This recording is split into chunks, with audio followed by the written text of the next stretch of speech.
తాకట్లో ఉన్న మీ బంగారాన్ని విడిపించి ఆ రోజు ఆన్లైన్ రేటుకి కొంటాం. Sharma gold company.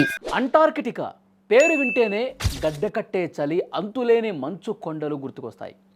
ఎటు చూసినా తెల్లటి పరుపు పరిచినట్లు ఉండే ఆ సామ్రాజ్యంలో సైలెన్స్ రాజ్యమేలుతోంది. కానీ ఆ తెల్లటి ప్రశాంతతను చీల్చుకుంటూ ఒక భయంకరమైనటువంటి దృశ్యం కనిపిస్తోంది.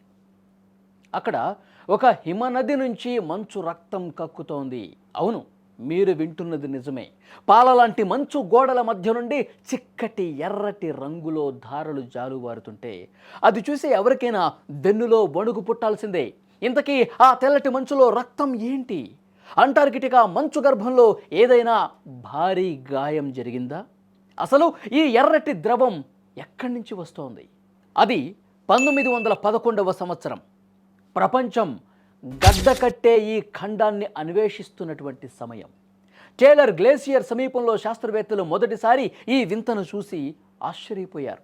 తెల్లటి గ్లేసియర్ మధ్య నుంచి రక్తం కారుతున్నట్లుగా కనిపించే ఈ దృశ్యానికి బ్లడ్ ఫాల్స్ అని పేరు కూడా పెట్టారు.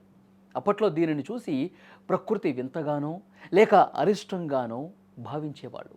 దశాబ్దాలు గడుస్తున్న అత్యాధునిక సాంకేతికత అందుబాటులోకి వచ్చిన ఇవాల్టికి ఈ బ్లడ్ ఫాల్స్ శాస్త్రవేత్తల మెదళ్లకు మేత వేస్తూనే ఉంది.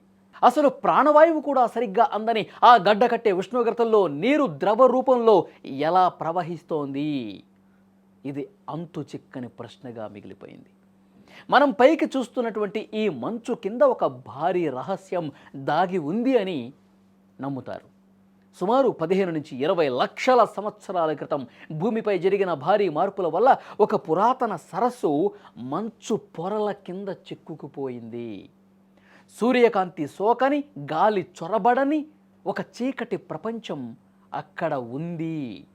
దాదాపు 400 మీటర్ల లోతున గాలి వెలుతురు లేని ఆ బందీఖానాలో చిక్కుకున్న నీరు కాలక్రమంలో గ్లేసియర్లో ఏర్పడిన చిన్న చిన్న చీలికల ద్వారా బయటకు ఈ విధంగా వస్తోంది. మనం చూస్తున్న ఆ ఎర్రటి రంగుకు మూలం ఆ లక్షల ఏళ్ల నాటి పాతాళ సరస్సే.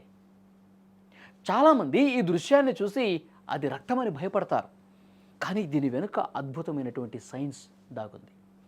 ఆ మంచు కింద ఉన్న నీటిలో లవణీయత సముద్రపు నీటి కంటే 3 రెట్లు ఎక్కువగా ఉంటుంది. అందుకే అది గడ్డకట్టదు. అంతేకాదు, అందులో ఇనుము అత్యధికంగా ఉంటుంది. వేల ఏళ్లుగా ఆక్సిజన్కు దూరంగా ఉన్న ఆ నీరు బయటకు వచ్చి గాలిని తాకిన వెంటనే ఒక రసాయనిక చర్య జరుగుతుంది. మనం సాధారణంగా ఇనుమును బయటకు తీస్తే తుప్పు పట్టి ఎర్రగా ఏ విధంగా మారుతుందో గమనిస్తూనే ఉంటాం. గాలితో కలిసినప్పుడు ఆ నీరు కూడా అలాగే ఒక్కసారిగా రక్తపు రంగులోకి మారుతోంది.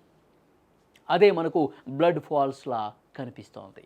నిజానికి ఈ బ్లడ్ ఫాల్స్ శాస్త్రవేత్తలను ఆశ్చర్యపరిచింది రంగుతో మాత్రమే కాదండి, అక్కడ నివసిస్తున్న జీవంతో.